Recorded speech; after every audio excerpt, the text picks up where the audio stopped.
Nobody warned me about the isolation, the struggle, and the anxiety that were all going to hurt my mental health by being a medical student.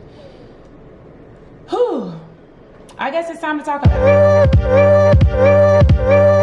Hey y'all, welcome back to Made It to Medicine with Vix. That's me, and I'm a second-year medical student at the University of Illinois College of Medicine on the Chicago campus. I come to you with weekly videos about my pre-med turn med school life and a little bit of everything in between. Today, I'm talking to you about why or how I came to the realization that I needed to protect my mental health as a medical student. I'm going to take you down a nice little timeline that pretty much got me to this point. But before we get into that, please hit the like button, hit the subscribe button, leave me a comment down below, and yeah, let's just hop right in. So if you're new here, I talked about how I failed my very first medical school exam, and quite frankly, it was devastating, it was awful. I really thought that my world was over because of an exam. There's a problem with tying your worth to things like this, like academics, or tying your worth to someone else or something else. It's something where you're really looking for validation, or I was seeking validation from academia. I was seeking validation from medical school. I was seeking validation from the world to tell me that I was good enough and that I did deserve to be here. As a child, I was always told that I was so smart, I was so intelligent, I was brilliant, because academics came easily for me. I was constantly getting like straight A's growing up, or A's and very few B's. When I got to college and I started struggling, I just knew something was wrong with me. I had to be the problem, because if everyone in my entire life had been telling me that you are so smart, you got this, and now I didn't get it, what happened? I didn't change. Like, not even realizing that the material, the level of difficulty had changed, but I, 18-year-old going to college, wasn't thinking about that. I just knew that it was me. So then when it came time to sitting for the MCAT for 5 times, and the level of anxiety that was increasing as I was studying each time, yeah, it's got to be me. Right? Like, it's got to. And the last time I was studying for the MCAT, it was during the pandemic. I had to move my desk away from my window because I started seeing that I was getting distracted. I was like, oh, if a bird goes by, like, I'm distracted by this bird. Now I want to know what the bird doing. And oh, somebody just walked by, like, what's going on? Do I have attention deficit hyperactivity disorder? Can I get accommodations? Like, what's really good? So let's fast forward, and it brings me to medical school, and I still was thinking maybe I did have ADHD, and because I was struggling studying for long periods of time, not knowing that I'm human, I'm not a robot, I'm not built to study for 6 hours straight. Believe it or not, I was doing that, only getting up to take restroom breaks, and that Pomodoro is a thing. 25 minutes on, 5 minutes off, 50 minutes on, 10 minutes off, 70 minutes on, 15 minutes off, whatever fashion or that you want to do it in. I wasn't doing that. So I just knew, again, it's got to be me. It's not the system.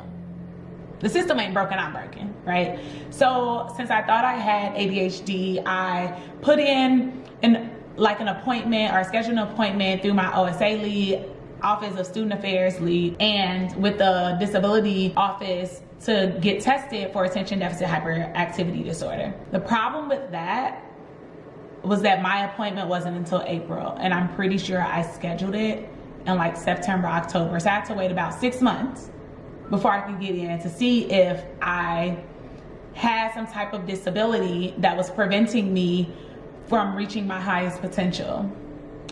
So from me scheduling that appointment, I had 3 exams where the anxiety was through the roof. I'm talking, things just were not right.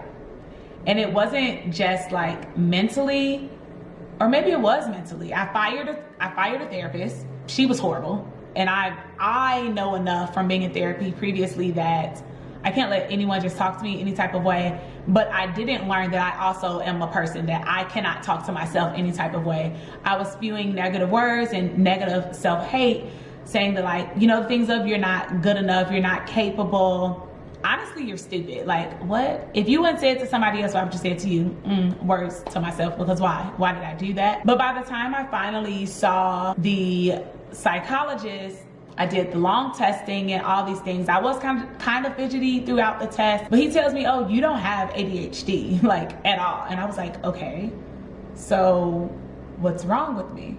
Oh, you just have anxiety and depression. Huh? Okay.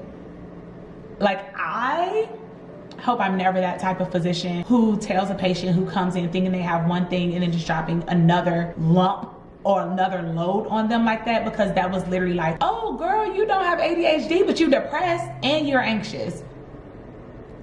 Yeah, that it didn't make me feel good leaving the office. Like, yeah, I was happy not to have ADHD, but like, now what? What do I do about this anxiety? What do I do about this depression? I knew that I'd had anxiety previously, but I thought it was always just test taking anxiety. I didn't equate it to having generalized anxiety disorder, because it's not just exams that make me anxious. Sometimes hanging around large groups of people make me anxious, or a certain scenario will make me anxious. And so I took it upon myself in that moment to schedule some appointments with the Resiliency Center at my school to talk through my problems. Like, bottling it all up, I needed some coping mechanisms. I needed a way to overcome the hump. I needed to know that not only were my feelings valid, but also that I could get out of my own head and not be so anxious, and also not be depressed. Looking back on that time, it sucks to say that like an exam got me that depressed and had me doubting my potential and doubting whether I belonged in a higher academic institution. But it is something that I went through, and I don't want to take away from my past. But I am better now from starting therapy with a therapist who is young, relatable. You know, she's pretty much a lot like me, authentic, transparent. It's very easy to talk to her.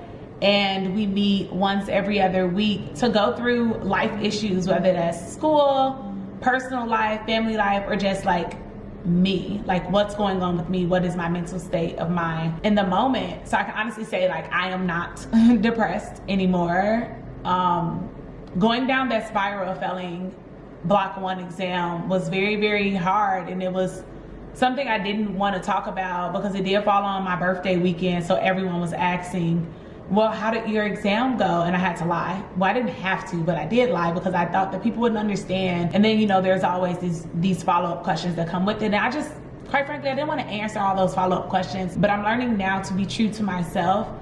And I owe it to myself, to be honest. I owe it to myself to be real. I owe it to myself to be genuine, to be authentic, to be me. Because when I don't, I'm taking so much away from me, and I internalize that pain, that guilt, that shame, and then I just crack and I hurt, and I don't want to hurt anymore. So I know that right now we're dealing with a lot of seeing physicians or even students dying by suicide. And I've even had some talks with a dean at my school in regards to the emails that we are sent out, especially right now during the time like studying for step 1. It is high stress and it's high stakes, and it's very easy to tie your self-worth to this exam and the percentages that you are getting or not achieving on the practice exams. But I want everyone watching this to know that you are worthy, you are capable, and you belong. I had talks with the dean and trying to see if we can start some fireside conversations around mental health, because I think it is great that my school has the Resiliency Center. We have our advisors, we have our OSA leads, we have all these people who are here to support us, but it goes beyond saying that I'm here to support you, let me know what you need, because in a time of crisis, people don't know exactly what they need, and we need to remove the stigma, the shame, the guilt, we just need to remove all of that away from people who genuinely need assistance. Like, my mental health it was fractured all of first year. I really doubted my capabilities of being not only a medical student, but becoming a physician. And for someone who's wanted to be a doctor since I was such a young child, like 9 or 10 years old, mainly because I do believe that representation is important. I do want to go back to Black and brown neighborhoods for children who grew up with the same socioeconomic status as me, who, you know, frequent the same neighborhoods as I did, who have the same lived experiences, and know that they too can achieve anything that they put their minds to. It doesn't matter their circumstances. But when we don't address mental health, then some people never reach their goals. So I wanted to be vulnerable with you all and let you know that, like, I know a lot of people who create content on the internet, they kind of just give like the highlight reel. I've been very transparent with y'all about my journey to this point, but it has not been easy.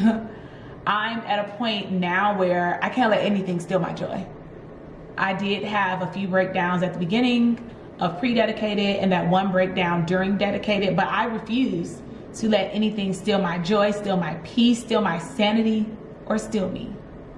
Because if it ever gets that hard, nothing's worth my life. And I want everybody else to know, like, the same goes for you. Please, please, please talk to someone. There is nothing wrong with having a therapist. There is nothing wrong with having a psychologist, having a psychiatrist. There is nothing wrong with getting the assistance that you need to meet your needs. So yeah, medical school is hard, but there are resources out there to assist you. I do wish that they weren't as hard or as difficult to find, you know, because that's another issue with access, barriers, privilege. People who have campus care, I think it's a little bit more difficult for them to find a therapist in network, but mental health resources should be free because we all deserve to live a quality, sane life without judgment and without living in fear. If y'all have any questions for me and want to hear more about my mental health journey and why at one point I stopped going to therapy, or why at one point a therapist straight up told me I had it all figured out, I had it all together, and she had to be fired because no one has it all figured out.